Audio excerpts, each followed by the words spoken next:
Assalamualaikum warahmatullahi wabarakatuh. Pada pertemuan kali ini saya akan bahas materi tentang konsep pemrograman berbasis web. Yang kemarin kita sudah bahas tentang internet. Kita sekarang lebih terfokus untuk pemrograman berbasis web. Lalu apa sih itu web dan apa itu www ya? Www ini banyak plesetannya. Banyak ya, nanti coba dicari aja. Banyak sekali. Nah, terus tapi pada intinya www yang betul itu adalah World Wide Web, adalah suatu ruang informasi di mana sumber daya yang berguna itu dapat diidentifikasi oleh pengenal global atau yang disebut Uniform Resource Identifier. Ini sebetulnya mengulang di pemrograman web. Jadi ini kalau teman-teman lihat video saya di pemrograman web sebetulnya ada, tapi tidak masalah, ini mengulang lagi karena kalau dilihat dari silabinya itu memang pada pertemuan kedua ini bahasnya tentang konsep pemrograman web. Ya, kalau yang sudah paham ya nanti bisa mengingatkan kembali atau mungkin bisa membuat motivasi untuk belajar yang lebih. Oke, selanjutnya untuk pengantar web, aplikasi berbasis web itu banyak sekali, banyak kategori. Ada yang bentuknya e-commerce, e-commerce itu buat jualan online. Contohnya ada Shopee, Bukalapak, Tokopedia dan lain-lain ya. Lalu email, sistem untuk berbagi pesan, bisa juga.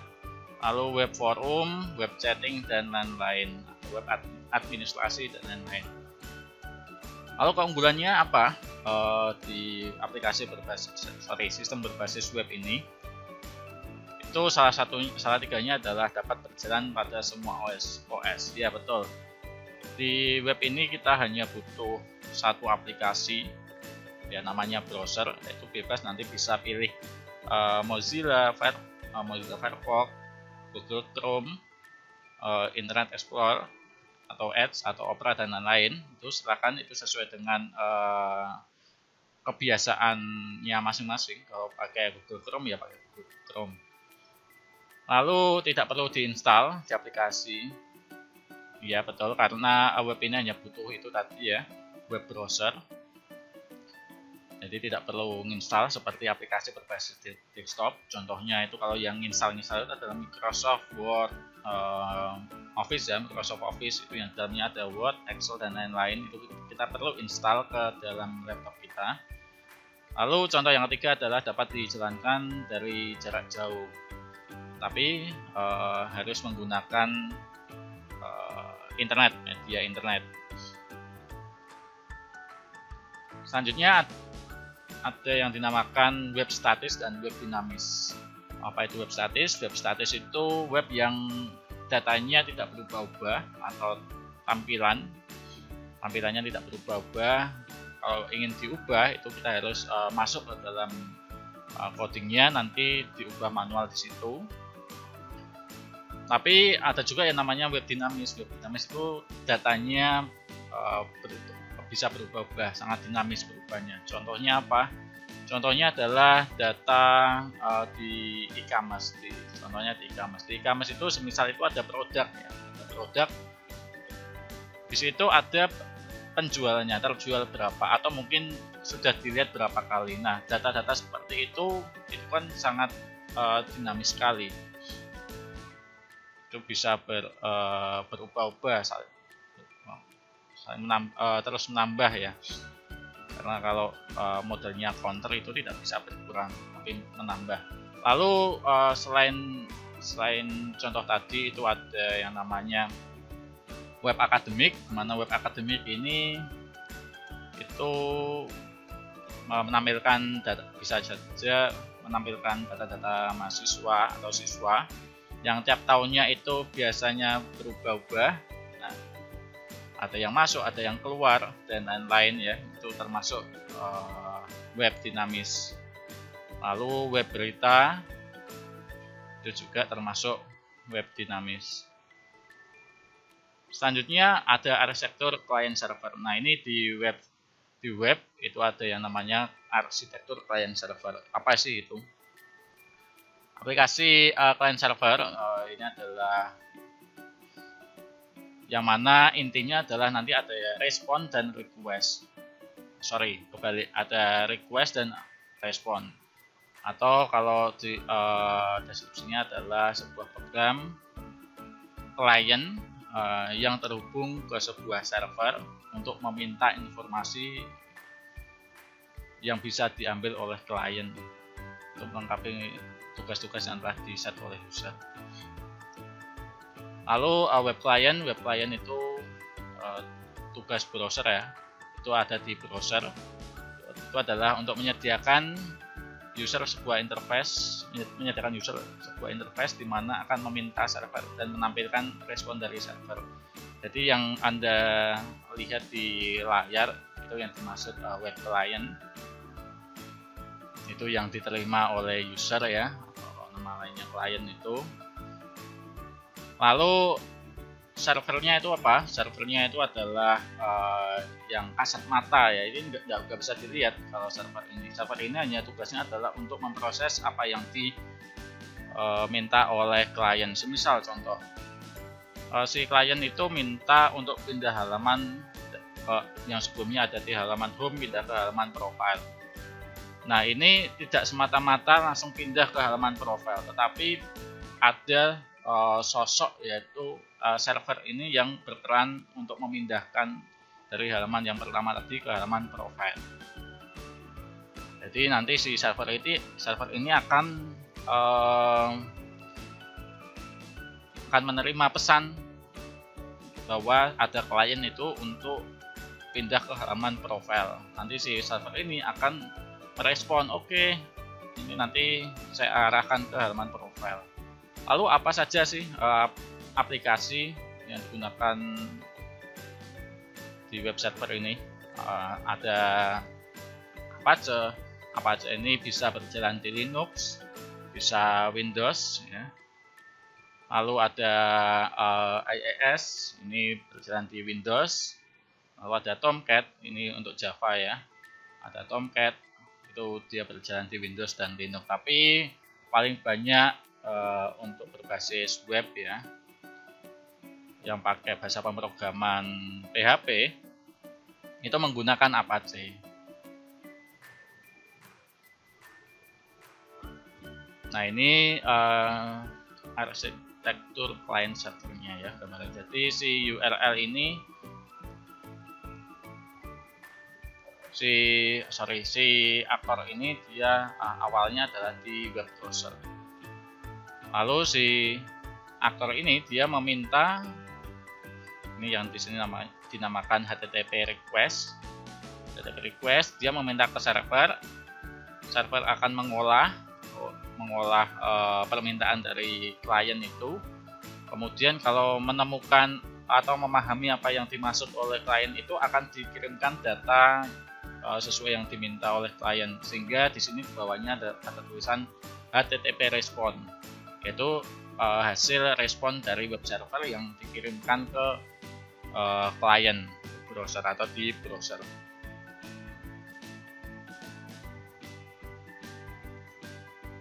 Selanjutnya, nah ini materi tambahan.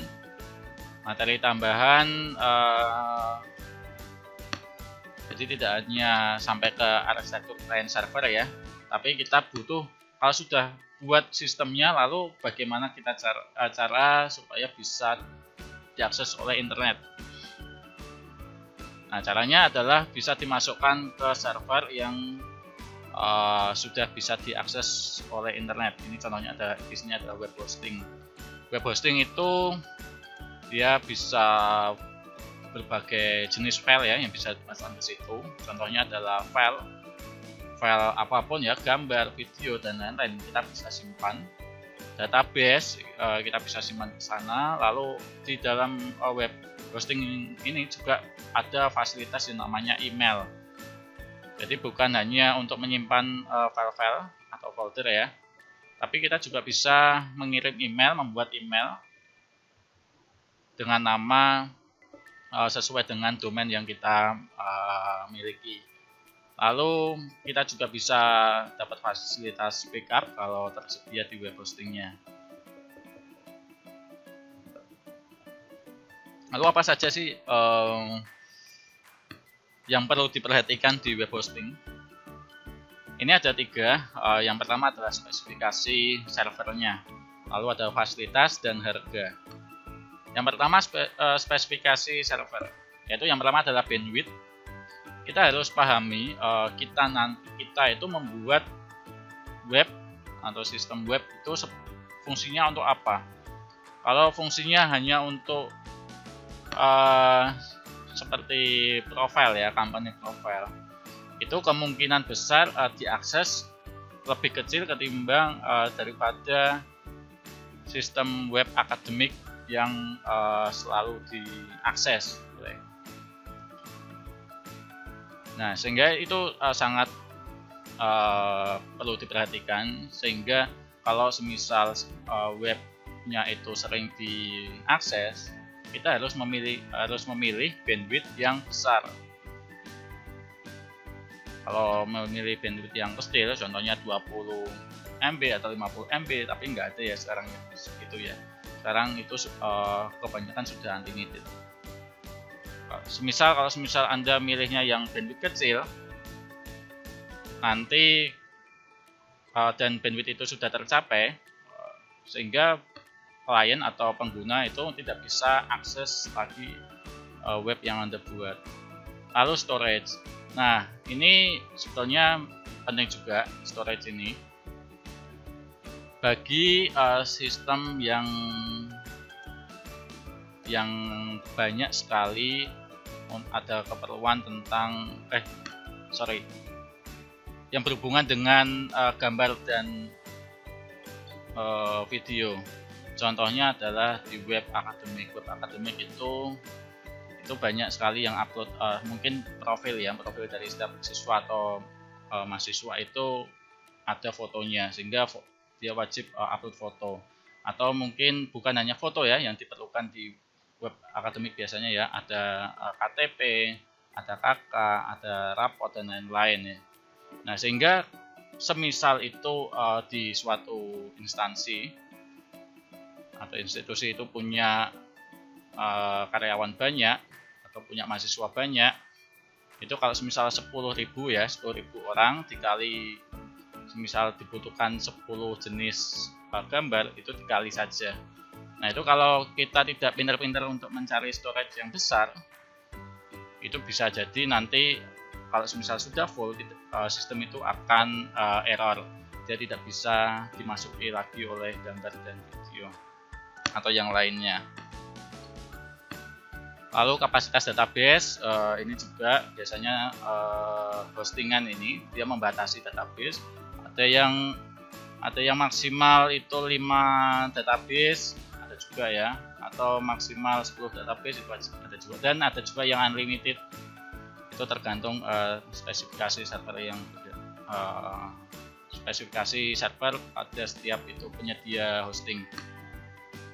Nah, ini dilihat juga nanti kedepannya kita itu membuat sistem itu banyak atau tidak. Kalau membuat satu sistem aja ya kita pakai yang kapasitasnya cuma beberapa, bisa buat database yang terbatas ya, mungkin maksimal 5 itu. Kalau misalnya satu sistem aja yang diupload itu cukup.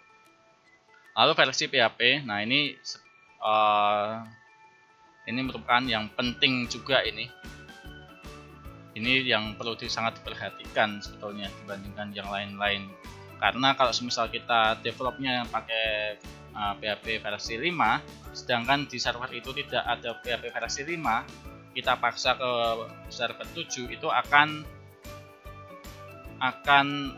mengakibatkan ada beberapa proses yang tidak bisa dijalankan, karena memang perbedaan versi ini biasanya dalamnya juga banyak sekali function-function yang sudah terupdate atau namanya sudah tidak lagi dipakai. Jadi ini biasanya disesuaikan. Kalau kita developnya 5, nanti kita cari server dengan dengan versi PHP 5 juga dan lain-lain. Selain itu ada fasilitasnya bisa apa aja di server itu, bisa SSH atau tidak, ada SSL-nya atau tidak, atau kalau SSH itu kita bisa mengakses server itu menggunakan putih ya, kita bisa dari jarak jauh itu kita bisa menggunakan SSL menggunakan sistem aplikasi pihak ketiga. Lalu kalau SSL ini adalah fasilitas biasanya untuk HTTPS itu untuk mengamankan website kita, di situ ada sertifikat ya.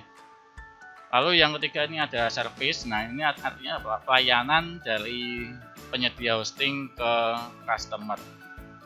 Kalau misal ada masalah ya, ada masalah ketika mau upload atau menjalankan sistemnya, itu kalau misal kita tanya ke penyedia hostingnya, itu jawabannya seperti apa, solutif atau tidak, itu sangat penting juga. Karena kalau tidak solutif, kita kalau misal diburu oleh waktu ya, itu akan kacau nanti kita. Contohnya adalah misal saya ini adalah pembuat sistem, saya membuatkan sistem di perusahaan A. Nah ini ada masalah ini di server.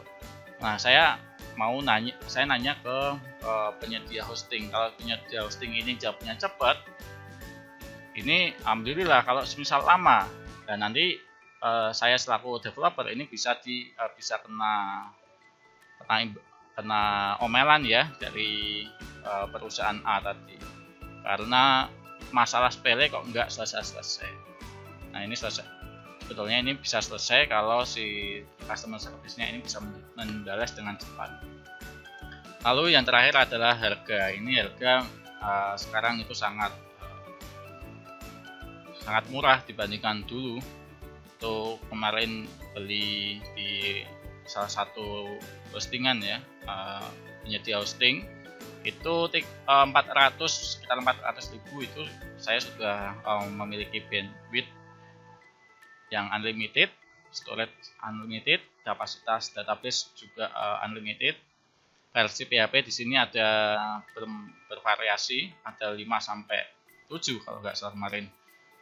Nah, artinya dari harga yang sebelumnya itu sampai berjuta-juta, sekarang 400.000 sudah dapat fasilitas seperti ini. Sudah maksimal. Ada SSH-nya juga, ada SSL service. Lalu aplikasi apa sih yang digunakan untuk mengupload sistem kita yang sebelumnya ada di lokal ke server atau hosting? Itu biasanya ya, kalau pakai pihak ketiga itu bisa pakai FileZilla atau WinSCP atau Putih. Kalau FileZilla dan WinSCP ini adalah sebuah aplikasi ya, aplikasi seperti file manager itu. Jadi kelihatan itu folder-foldernya. Yang ketiga ini adalah Putih. Putih ini dia basisnya adalah command prompt. Kita juga bisa sebetulnya pakai Putih ini untuk mengupload, tapi memang agak susah di sini. Tapi kalau kita menggunakan semisal data itu sudah kita upload di mana gitu ya, semisal contohnya di GitHub. Nah, kita akan mengclone ke dalam server kita, ke hostingan, itu kita bisa menggunakan Putih.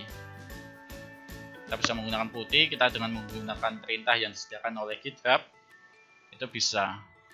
Lalu, selain pakai pihak ketiga, ini yang disediakan oleh cPanel, oleh penyedia hosting, itu ada file manager dan terminal. Nah, kalau file manager ini ya sama kurang lebihnya seperti FileZilla dan WinSCP. Kalau terminal ini dia basisnya adalah seperti command prompt, dia seperti Putih. Nah, kalau memang biasanya ini dua ini ya, command prompt, terminal sama file manager ini sering dipakai, karena kalau kita mau mengupload, mudahnya kita menggunakan file manager, mengupload file-file ya, file sistem kita. Tapi kalau kita ingin menjalankan perintah-perintah yang tidak bisa dijalankan oleh file manager, kita biasanya menggunakan terminal. Contohnya adalah ketika misal kita mau meng-clear contohnya di Laravel itu ya. Di Laravel itu punya artisan-artisan, tapi artisannya itu bisa dijalankan dengan perintah yang hanya bisa dijalankan di terminal. Contohnya kita menghapus case, menghapus root list, root case atau dan lain-lain, menghapus session. Itu kita hanya bisa menjalankan perintah itu di terminal. Jadi dua ini, file manager dan terminal ini sangat penting untuk seorang developer. Lalu tapi ini ya, ini judulnya salah, ini belum saya ganti, ini tirukan saja. Tapi sekarang ini ya, modern web developer workflow. Nah ini sekarang ini kalau kita membangun sistem, kebanyakan sudah menggunakan sistem seperti ini. Ini adalah yang ini di lokal. Ini di lokal kita. Misal di lokal, kemudian sistem ini kalau sebelumnya ya, kita bisa mengupload sistem kita yang sebelumnya ada di lokal ini ke web server dengan menggunakan FTP ini. Nah, ini biasanya menggunakan FTP langsung ke hostingan. Nanti bisa di akses langsung oleh web browser. Dan ini bisa sebelumnya. Tapi sekarang ini kebanyakan sudah menggunakan yang namanya Git ini. Nah, kenapa sekarang banyak yang menggunakan Git ya? Karena Git ini adalah dia sebagai server juga, atau mungkin penyimpanan ya, repository. Dia sebagai repository, tetapi dia di situ sudah memperhatikan yang namanya CI dan CD-nya, atau circle CI-nya. Ini artinya adalah continuous integrasi ya, kalau nggak salah itu ya. Kalau CD ini continuous development. Nah ini pada intinya adalah semisal kita punya tim itu ada 5 orang yang mengerjakan satu web. Nah itu kita bisa kirimkan ke sini, ke Git. Kita bisa saling mengirimkan ke Git, jadi nanti datanya akan kesimpan ke Git. Walaupun memang ada trik-trik yang biar supaya tidak tabrakan ya. Contohnya adalah semisal si tim ini ada orang pertama itu mengerjakan bagian adminnya, bagian keuangan semisal, lalu orang kedua mengerjakan bagian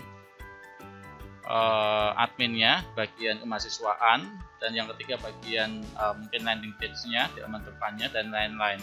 Jadi ini lebih nantinya dikategorikan, si orang pertama mengerjakan yang ini, orang kedua mengerjakan ini, sehingga nanti tidak saling tabrakan, sehingga nanti ketika diupload di sini tidak ada masalah. Nah kalau semisal semua sudah mengupload ke GitHub, kemudian ini bisa di clone namanya, atau di pull, atau bisa ditarik oleh hosting dengan perintah menggunakan command prompt. Kita tinggal tarik dengan beberapa perintah, dua perintah ya. Yang pertama adalah clone, nanti kemudian biasanya diminta username sama password, setelah itu selesai, otomatis menarik sendiri file-file yang ada di GitHub ke hostingan kita, lalu kemudian bisa diakses, sudah bisa mulai diakses.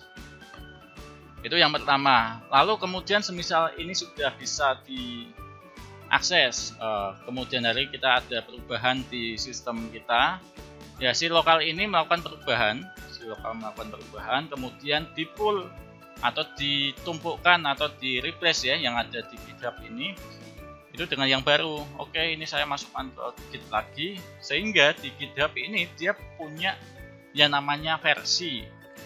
Oh, ini tadi sudah pernah upload yang pertama. Oke, itu saya kasih versi yang pertama. Lalu si developer ini mengupload lagi. Oke, ini uploadan terbaru, saya kasih versi yang kedua, sehingga si yang hostingannya ini dia akan menarik sesuai versi yang terakhir. oh ini ada permintaan untuk menarik ke data dari hostingan ke dari GitHub ke hostingan. Saya coba cek versi yang terakhir berapa. Kalau versi yang terakhir adalah 2, sehingga nanti yang dimasukkan itu adalah versi 2 gitu. Hanya versi 2 aja yang dimasukkan. Yang versi pertama tadi apa? Yang pertama diupload itu gimana? Diupload atau tidak diupload? Yang diupload hanya versi yang kedua. Itu sehingga sekarang ini sangat banyak sekali ya developer itu memanfaatkan GitHub untuk repositorinya, karena mudah ini kita menyimpannya aman, menariknya juga mudah. Kalau kita simpan di lokal ya, itu biasanya ya amit-amit kalau semisal laptop rusak atau kena virus itu langsung hilang semua. Tapi kalau semisal kita simpannya di GitHub, itu kita masih ada caranya backupan lah. Kalau semisal di lokal rusak, ya ada di GitHub, atau sebaliknya kalau GitHub rusak, kita masih ada di lokal. Ya, mungkin itu yang bisa saya sampaikan. Kurang lebihnya saya mohon maaf. Wassalamualaikum warahmatullahi wabarakatuh.